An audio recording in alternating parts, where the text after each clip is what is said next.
Many years ago, when I was in Oxford, or I think maybe Cambridge, yes, Cambridge, I realized that I'd spent many years in the service of the good Lord, and a long time devoted to prayer and the service of the religious community.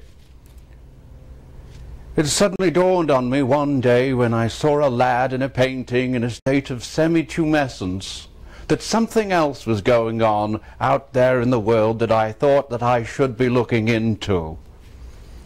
And it suddenly occurred to me that maybe I could have a bash at it too.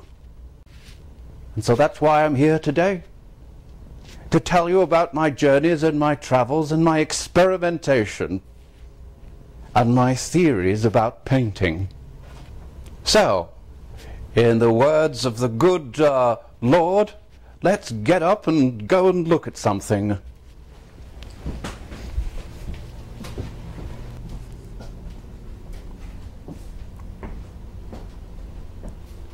So here I am today at the Worthington Meredy Museum and Gallery, and I feel quite honoured.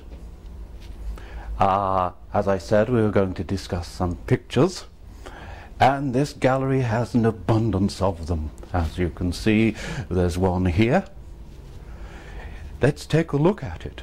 It's called Conan the Barbarian.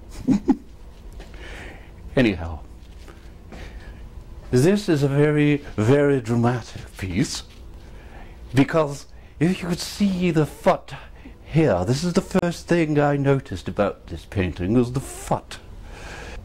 You'll notice in the background here, attached to the foot, is a person. It confused me at first, you see, because of these hands in the mid part of the picture.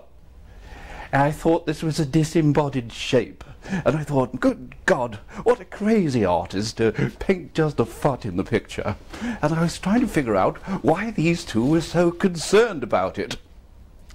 I thought at first they may not like the colour of the tiles, but then I found out as I looked above the top half of the picture here that there was this rather foreboding looking figure with a sword in his hand.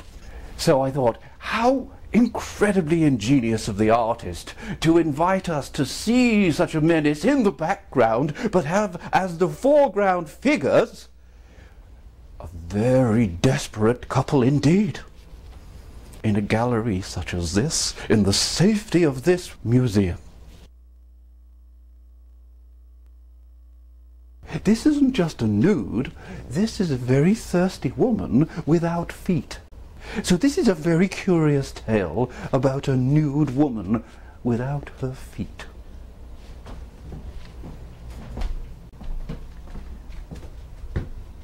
Well, what do we have here? We have a lady by the sea with a rather sort of low-cut dress on. Not that it has any effect on me, of course. But I'm very interested in the fact that she would wear such a low-cut dress on a very breezy afternoon. So let's try and look into the genius of this painter and work out his instincts. Notice one can't quite determine the feet in this picture. There's something going on between the pictures in this gallery today which I do believe there is a connection. There are either feet in the picture or not. And in this one, although the feet are there, we apparently can't see them.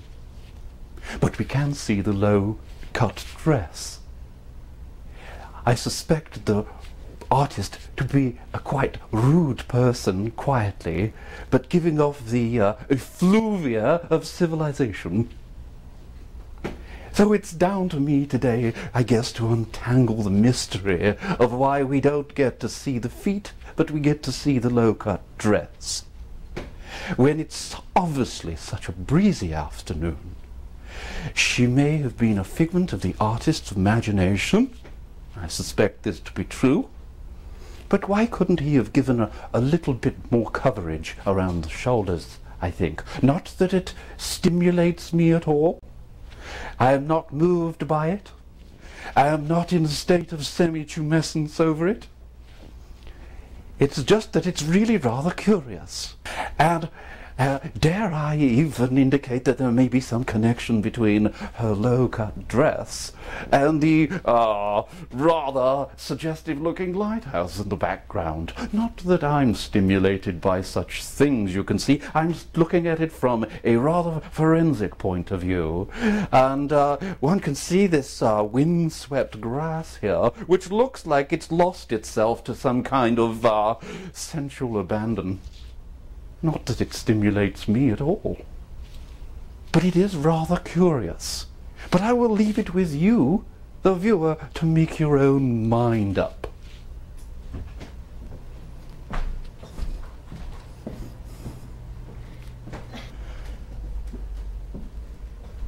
Well, well, well, what have we here? Quite a dramatic piece, it seems. Something rather devilish, afoot, I fear.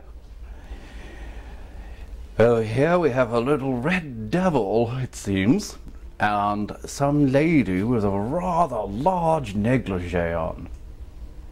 It begs the question, what on earth is this little devil doing with this lady in a negligee? Well, upon closer inspection, it seems like she's wearing a very large silk nightgown. And the devil over here has emerged from it. What on earth is going on? That's what comes to mind.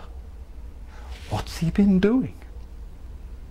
How long has he been under the nightgown? Was he sleeping in there, or was he having a snack? It's hard to say, isn't it? Well, let's take a look at his expression.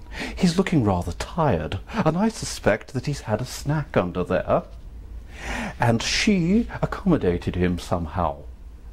So I can only assume there must be a hole in the nightgown through which she could have fed him.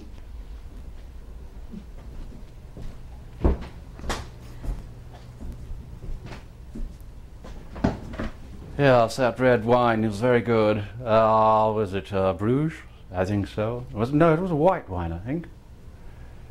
Anyway, yes. This painting here is a very intriguing painting because there appears to be a man with hairy legs in it.